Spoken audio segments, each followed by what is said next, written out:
నిన్న చంద్రబాబు నాయుడు గారి సమావేశం జరిగింది. ఎలక్షన్ కమిషన్ దగ్గర మేము పర్మిషన్ తీసుకుని పెట్టిన సభ అది, close door meeting. Election commission ఉన్నత అధికారులు వచ్చి విజువల్స్ కూడా తీసుకుని వెళ్ళారు. వాళ్ళు వచ్చారు, విజువల్స్ కూడా తీసుకుని వెళ్ళారు. కానీ అక్కడ ఇంటెలిజెన్స్ ఆఫీసర్ వస్తారు. అతనికి ఏం పని అండి? పొలిటికల్ ఇంటెలిజెన్స్ ఆఫీసర్కి ఏం పని? అందుకే సిఐఎస్ఎల్ చీఫ్ కూడా పోవాలి. ఇంటెలిజెన్స్ చీఫ్ కూడా బర్తరఫ్ చేయాలి.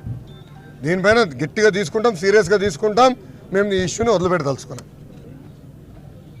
నేను అసలు నార్మల్ ఫోన్ ఎవరికైనా కొడితే బీపీలో వస్తున్నాయి, దానికే నాకు డౌట్ ఉంది.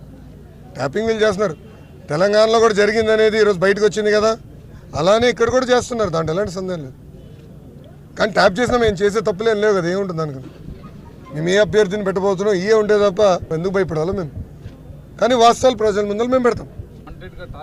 100% పోలీస్ డిపార్ట్మెంట్ వాంటెడ్గా టార్గెట్ చేసి మమ్మల్ని ఇబ్బంది పెట్టాలి, హ్యూమిలేట్ చేయాలనేది వాళ్ళ ఆలోచనలో ఉన్నారు.